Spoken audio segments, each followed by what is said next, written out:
You are listening to Dave Sweetmore, and it is a real pleasure now to say I'm joined by a man cited as rock's greatest ever drummer. He was the founding drummer of Status Quo, spent 20 years with the band, played on 14 studio albums and the critically acclaimed live album from 1977, often called one of the best live albums of all time. Status Quo's original drummer, John Coghlan. John, how you doing? How are you, sir? Yeah, fine, thank you. I'm not too happy with the rain and miserable weather we keep getting. I know it's not quite summer, is it? But you're looking well anyway. How you feeling? How you keeping? Yeah, okay, mate, not bad. Taking life a bit easier these days, but other than that, I'm still like playing. Yeah, it's good. You've just released your book, your biography called Spud. It's over 40 years since you left Status Quo. Why is now the right time to bring that book out? Well, it's the second one because the first one was also written by Stephen Meyer and myself, and that was called Coghlan and Quo. That one did well. And Stephen said, well, why don't we do another one? And I said, yeah, why not? And we've been stuck in. I've never known the lovely advance of people who keep saying, oh, we want one, we want one, we want one. And they've been going to Australia, New Zealand, Europe, the States. And I didn't know I was that well known in the States. There's a lot of love for you still. You've called the book Spud because that was your name fondly known amongst the Quo fans. Why Spud? Who gave you that name Spud originally? I'll tell you a funny story. In the days of early Top of the Pops, we used to go to this clothes shop in Soho somewhere, Carnaby Street, and we bought these clothes to do Top of the Pops for Matchstick Men. Anyway, we're walking down, I think it was Wardour Street, and Rick Parfitt was behind me, and I'm talking to Alan, who's next to me, we're walking down the street, and he said, John, your trousers look like a sack of spuds. Bit baggy around the bum, So I quickly pulled them up a bit and didn't have a belt on. I thought lucky it didn't fall down. But anyway, and we all had nicknames. Francis was Frank because he was very thin. Nuff was Nuff because it was quite rude, really. When we were the Spectres playing in France years and years ago, the promoter said, Alan looks he's got a nose like a French pig. I mean, that's quite rude. So he was nicknamed Nuff Nuff. And that stuck. Well, I was Spud. Rick was Reg. I don't know why he's called Reg. But anyway, we all had nicknames, as you do. And that's where the name came from. So you met Francis and Alan in 1962. You were the Scorpions. You were the Spectres before coming Status Quo. Back then, when you first formed that band, and then you went on to meet Rick Parfitt as well, did you have an idea that the four of you were something special and you were going to go on to do what you did? Did you have any idea that was going to happen? Not really, no, because I think in those days, looking back now, example, I was in the Air Cadets at school thinking I'm going to join the Air Force, as you do when about 15. And we had a little group in the squadron, and all we did was, Wally Rogers, Johnny Bush and me, and we did Shadows instrumentals. And these two guys kept knocking on the door, come in, because we was in the drill hall in the squadron. And can we listen? Yeah, come in, and sat down. Eventually they said, are you doing anything with this band? I said, no, not really. We're just cadets playing instruments just for something to do, really. No plan. And they said, well, I joined their band. And that was Francis Ross and Ada Lancaster. They were at school, as I was at the time. And so, I joined their band. And that's how it all really started, thinking I was going to join the Air Force. And I didn't, of course. But then we met, like you said, we met Rick Parfitt in 65. And that was all done at Butlins in Minehead. We did a summer season there. And the Rick eventually came and joined the band. That was Status Quo then, yeah. So Status Quo were formed. You stayed with the band. You played on 14 studio albums, the amazing live album from 1977. And then in 1981, while recording the 1982 album, you left the band. Was that a decision that had been coming for a while, or was it something that just felt it was the right time to do? I think it was, looking back to it, I think it was there was a lot of stress going on at the time. And I really wanted to take, you get here with bands taking a year off or 6 months.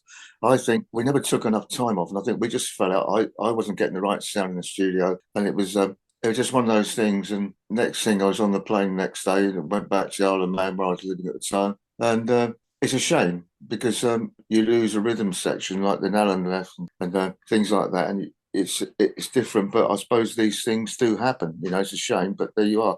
But it was nice to do the reunion tour, 13 and 14, with Francis, Alan, and Rick. I'm going to get onto that in a minute because I want to talk about that because I've got my own personal experiences with that. But you left, then Alan left. Francis and Rick carried on with the band, and I think I hope I'm not out of order in saying the direction of the band changed then. It certainly went to a more commercial sound. How did you feel hearing the band that you'd spent 20 years with going in that direction once you'd left? Well, it's things like, the shuffle. I say it myself, I'm good at the shuffle. So was another shuffle drummer I really admire, Mick Fleetwood Mac. That when you replace the rhythm section, it will never be the same unless they play exactly as you played. Of course, they're probably not going to copy the same as me. There's simple things like four on the floor on the bass drum. They were playing two to the bar, and Francis didn't even notice it. And you think, well, I tend to like to keep things as it was recorded, in the studio, because that's how people remember it. Anyway, it was different. And Pete Kershaw took over. Then it was Jeff Rich, and it was Matt Letley, and then now Leon Cave. Yeah. Yeah, Leon's great. Yeah, I saw Leon some time ago. But these things happen, and that's the way it is. After you left the band, you continued in many guises. You did Partners in Crime, you did Diesel, John Coghlan's Quo more recently. In 2012, the call came for the Frantic Four reunion. When you got that call, or however it happened, was it an easy answer to say yeah? And how did you feel about the four of you getting back together? Well, my wife told me it's really so there'd been a phone call saying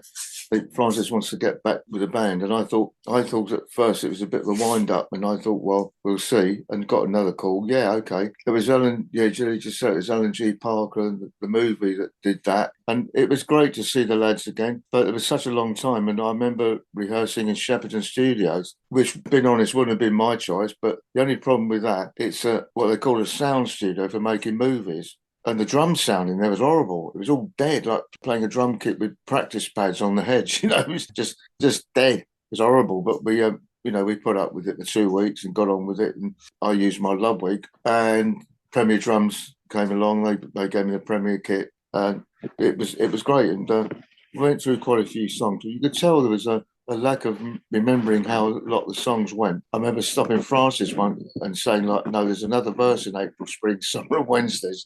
Oh, is there? Oh, sorry, yeah. But it was fun, we got it done. And I just thought the most amazing thing for me was the audience participation when they cut that curtain drops, and there we were on stage, the four, the roar and cheers and everything else, man, was, there's nothing like a Quo fan. Love them. I honestly believe that there's certain bands that there's four people that when they get together, it's magic and no one else can recreate that. And I honestly believe that with you four. I've always been a Status Quo fan. I still listen to stuff from the Spectres through the Matchstick Men, all the way through. I've always been a fan. When you left the band in 1981, I was 2 or 3, so I never got to see the Frantic Four. Now, from a personal point of view, the excitement for me as a fan that came when you four got back together was unbelievable. And I was at the first night you did at Manchester Apollo, and it was everything I wanted it to be. The excitement were there, the anticipation were there. It was known that Quo in the 70s were, one of the loudest bands ever.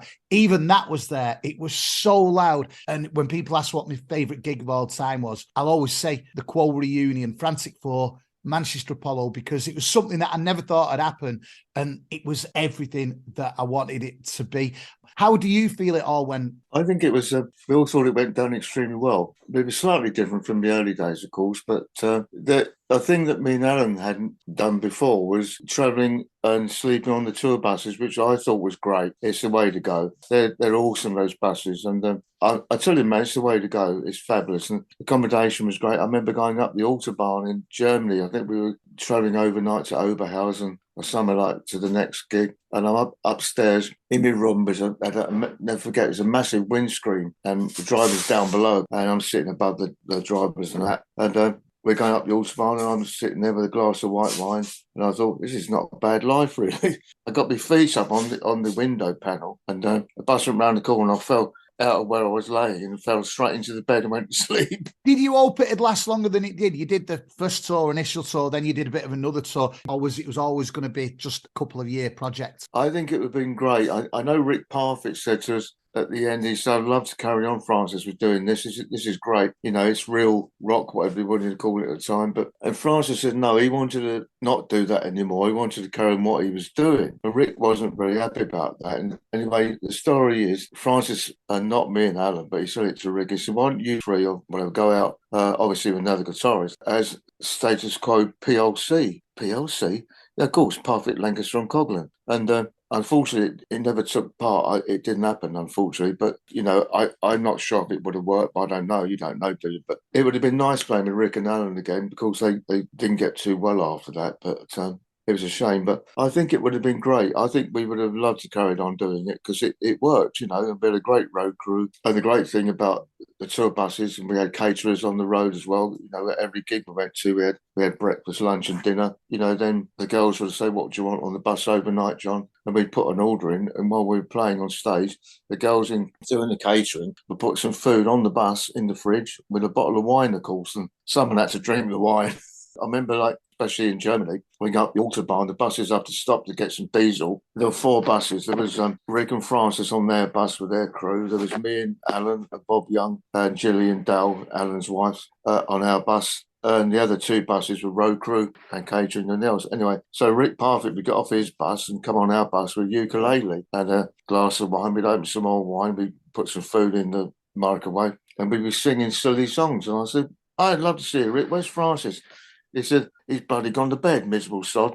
So he didn't come on our bus once. But, the way it is, it was all right. It was good fun. We enjoyed it. And it is a shame it didn't carry on because I think we would have loved to have done that. Obviously, since that tour, we have lost Alan Lancaster and Rick Parfit. So the Frantic Four is never going to happen again. Can you see at any point you ever working with Francis again? I don't think so, no. I'd like to have been a guest on his, I talk too much, what they call it now, but just we could have spoke about the past, but he didn't think it was a good idea. So the ball has always been in his court, so who knows? But I think it would have been great because always, example, if you had, let's just say for argument's sake, there was Jimmy Page going out doing an acoustic thing, and I could see, Robert Plant guesting on one gig to chat about the band, the old days, and so Francis doesn't really see that, but hey, that's his worry, but, I think it would have been great. We could have spoke about all the funny things that happened, like always happens in bands. I mean, look, example, in the 70s, there was a tour of Australia, but it was Slade, Status Quo, Lindisfarne and Caravan on one tour. Imagine that. We could have had so much to talk about. We'll be doing, tomorrow we're doing this thing with Don Powell at the Crooked Billet in Stoke Row near Henley's. It's a Q&A, and that's going to be fun. I'm looking forward to that. Can we see some question and answer tours with you, perhaps? Yeah, I suppose so. Yeah, I could do that. Yeah, it'd be fun. The only thing we need, I think, when you do something like that, is you need a projector to showing clips of films and stuff like that. So that's another thing you have to look into. But I'd be willing to do that. I think it would be fun if I can remember it all. I'm sure there's enough for you to remember. 2023, you brought the book out, Spud. It is available now from your website, johncoghlan.com. What can fans expect from this book? Well, there's loads and loads of photos, there's stories.